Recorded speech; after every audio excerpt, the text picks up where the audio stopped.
Hello दोस्तों, welcome to my YouTube channel.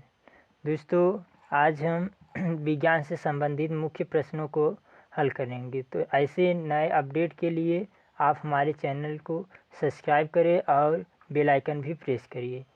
चलिए दोस्तों, हम शुरुआत करते हैं। पहला क्वेश्चन है इसमें कि स्वर्गीय पिंडों के अध्ययन को कहा जाता है। तो स्वर्गीय पिंडों को क्या कहा जाता है? तो इसका राइट आंसर है जो वह है खगोल विज्ञान। खगोल विज्ञान के अंतर्गत हम स्वर्गीय पिंडों के अध्ययन करते हैं। दूसरा है कि जीवाणुओं और उनसे होने वाले रोगों के अध्ययन को क्या कहते हैं? तो इसका उत्तर है जीवाणु विज्ञान। जीवाणु और उनसे होने वाले रोगों के अध्ययन को हम जीवाणु विज्ञान कहते हैं। अब आता है कि अगला प्रश्न तीसरा, मानव जाति की उत्पत्ति और विकास से संबंधित विज्ञान को क्या कहा जाता है? तो उत्तर है नृत्य विज्ञान। मानव जाति की उत्पत्ति और उससे विकास से संबंधित विज्ञान को नृत्य विज्ञान कहा जाता है। अगला प्रश्न है चौथा, कोशिकाओं का अध्ययन कहलाता है। तो इसका उत्तर है कोशिका विज्ञान। कोशिका विज्ञान, कोशिकाओं के अध्ययन को कोशिका विज्ञान कहते हैं। पांचवा है हृदय के कार्यों और रोगों से संबंधित विज्ञान को क्या कहा जाता है? उत्तर है कार्डियोलॉजी। कार्डियोलॉजी के अंतर्गत हम हृदय के कार्यों और रोगों से संबंधित अध्ययन करते हैं। अगला छठवां प्रश्न है त्वचा का अध्ययन कहलाता है। तो उत्तर है त्वचा विज्ञान। त्वचा का अध्ययन त्वचा विज्ञान कहलाता है। अगला प्रश्न है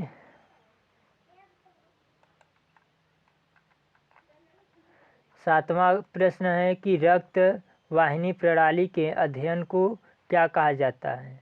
तो उत्तर है एंजियोलॉजी। रक्त वाहिनी प्रणाली के अध्ययन को एंजियोलॉजी कहते हैं। आठवां प्रश्न है कि कवक और कवक के अध्ययन को क्या कहा जाता है? तो उत्तर है माइकोलॉजी। कवक और कवक के अध्ययन को माइकोलॉजी कहते हैं। ट्यूमर का अध्ययन कहलाता है। नौवां प्रश्न है कि ट्यूमर का अध्ययन कहलाता है। तो उत्तर है ऑन्कोलॉजी। ट्यूमर का अध्ययन ऑन्कोलॉजी कहलाता है। 10वां प्रश्न है कि लीवर और उसके रोगों का अध्ययन कहलाता है। तो इसका उत्तर है हेपेटोलॉजी। हेपेटोलॉजी के अंतर्गत लीवर और उससे संबंधित रोगों का अध्ययन किया जाता है। 11वां प्रश्न है कि गुप्त लेखन का अध्ययन कहलाता है। तो उत्तर है क्रिप्टोग्राफी। क्रिप्टोग्राफी के अंतर्गत हम गुप्त लेखन का अध्ययन करते हैं। 12वां प्रश्न है कि तंत्रिका तंत्र और उसके कार्यों और उसके विकारों के अध्ययन को क्या कहा जाता है? तो उत्तर है न्यूरोलॉजी। तंत्रिका का तंत्र के अंतर्गत उनके कार्य और विकार जो होते हैं उनके अध्ययन को हम न्यूरोलॉजी कहते हैं। 13वां प्रश्न है आनुवंशिकता की घटनाओं से संबंधित जीव विज्ञान की शाखा कहलाती है। तो उत्तर है वांशिकी। वांशिकी आनुवंशिकता की घटनाओं से संबंधित जीव विज्ञान की शाखा है। 14वां प्रश्न है कि रोगों के कारणों के अध्ययन को क्या कहते हैं? तो इसका उत्तर है एटियोलॉजी।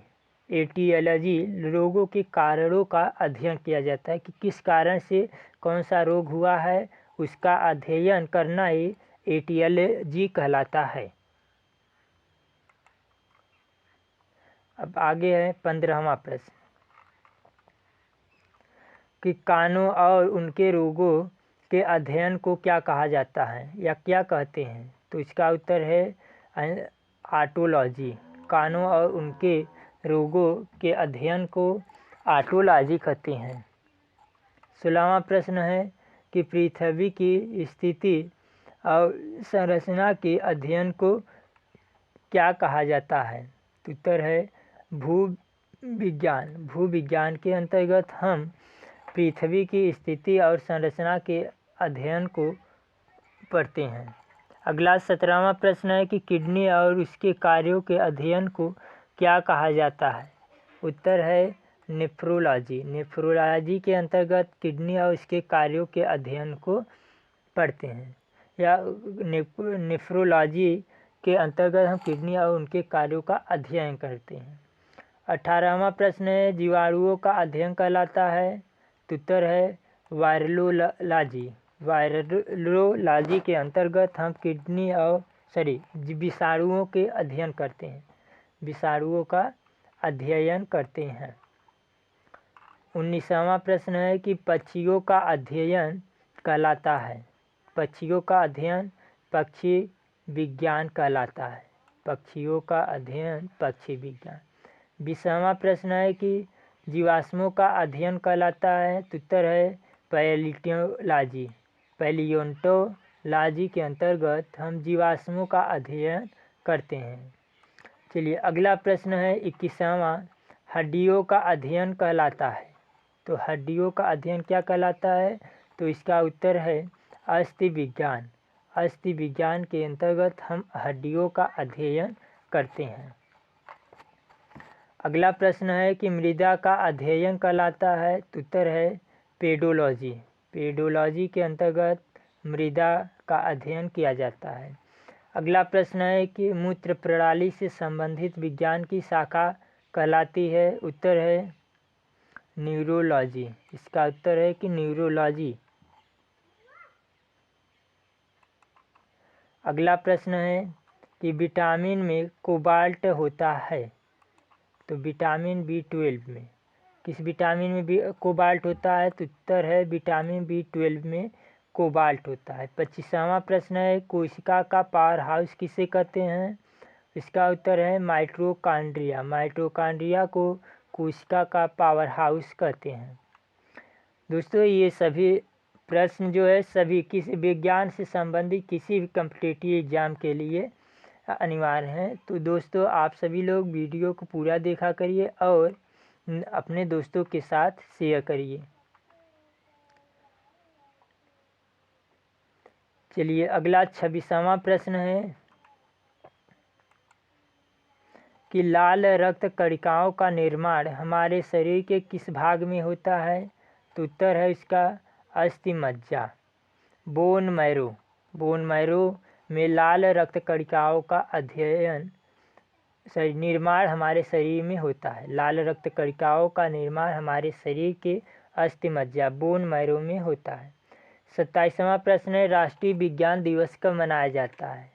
तो उत्तर है 28 फरवरी को। 28 फरवरी को राष्ट्रीय विज्ञान दिवस मनाया जाता है। अगला प्रश्न है कि ब्लड प्रेशर मापने के लिए किस यंत्र का प्रयोग किया जाता है?